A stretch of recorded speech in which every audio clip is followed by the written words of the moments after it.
our next topic is vital components of microeconomics as well as vital components of macroeconomics.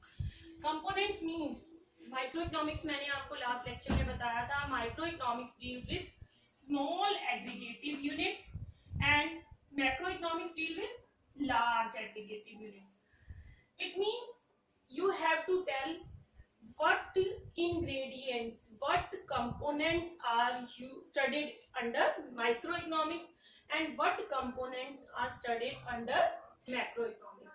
The first component you studied in macroeconomics is theory of consumer behavior. आप अपनी इस book में first component जो पढ़ेंगे consumer के behaviour की study करेंगे. Consumer का बिहेवियर, बीइंग ए कंज्यूमर, आपका बिहेवियर क्या होगा कि आप अपने पैसे को इस तरह से स्पेंड करो कि आपकी मैक्सिमम जरूरतें पूरी हो सकें. जैसे आपका कुछ खाने को मन है, ठीक है, आपकी पॉकेट में जो भी पैसा है उसको आप उस चीज पर स्पेंड करोगे जो आपको मैक्सिमम आपको सेटिस्फेक्शन दे, मींस आपको टेस्टफुल लगे, उस चीज पर आप स्पेंड करना चाहोगे. क्लियर?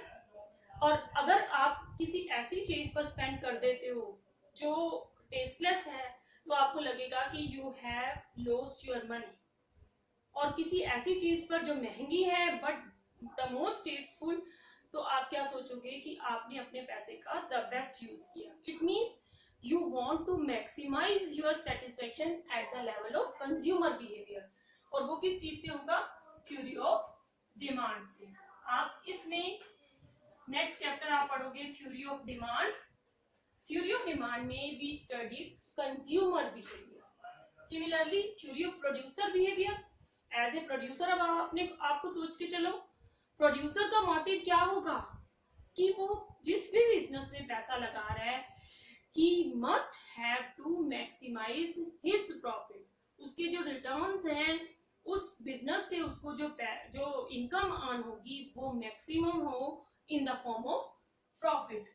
तो वो कैसे होगा? प्रोड्यूसर का काम क्या है? मार्केट में सप्लाई करना. तो यहाँ हम थ्योरी ऑफ सप्लाई के बारे में बात करेंगे. The next component, next vital component is your price. How price is determined.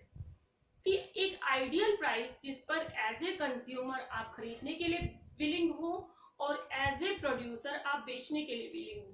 Producer के बिहाफ पर आपको ये ना लगे कि आपने सस्ता बेच दिया, और कंज्यूमर के बिहाफ पर आपको ये ना लगे कि आपने महंगा खरीद लिया. इट मींस इक्विलिब्रियम प्राइस को डिटरमिन करना थ्योरी ऑफ प्राइस है, दैट इज मार्केट इक्विलिब्रियम.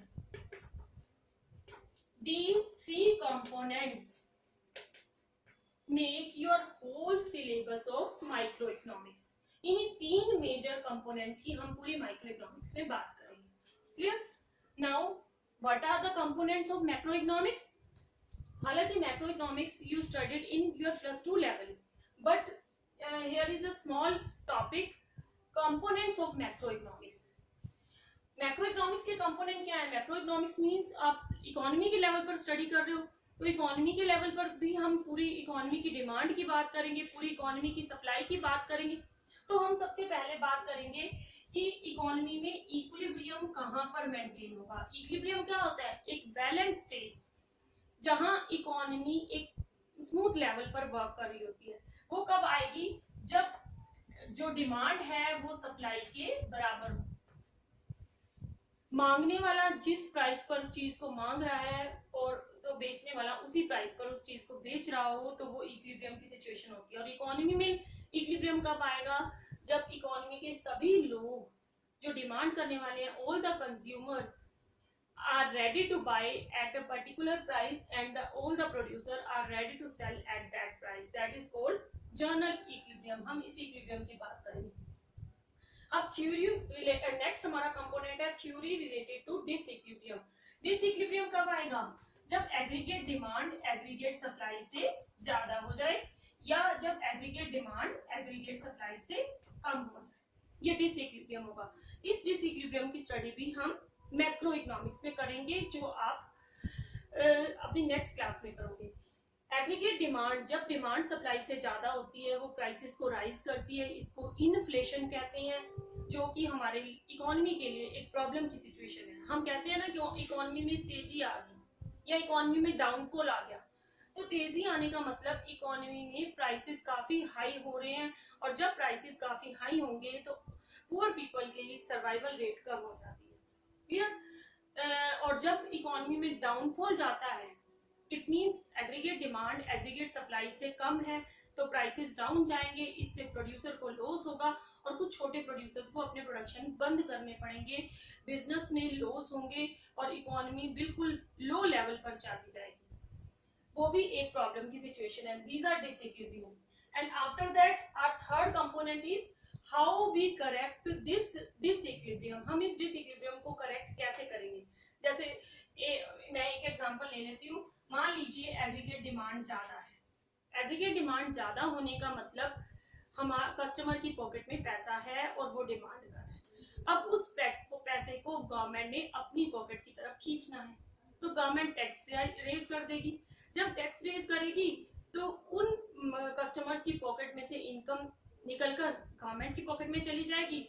जब हमारी पॉकेट में इनकम कम रह जाएगी तो हम लोग डिमांड भी कम करेंगे, तो इससे बढ़ी हुई डिमांड को we can easily correct. So the third component of macroeconomic is theory related to correction of disequilibrium. I again repeat, what are the vital components of microeconomics? Consumer behaviour की study करना, producer behaviour की study करना, और consumer और producer के behalf पर equilibrium price की study करना, means market equilibrium. And macroeconomics के कंपोनेंट क्या है? इक्विलिब्रियम कैसे मेंटेन होता है, डिसइक्विलिब्रियम की सिचुएशन क्या होती है, और how we correct this disequilibrium. इस डिसइक्विलिब्रियम को हम वापस इक्विलिब्रियम पर कैसे लेकर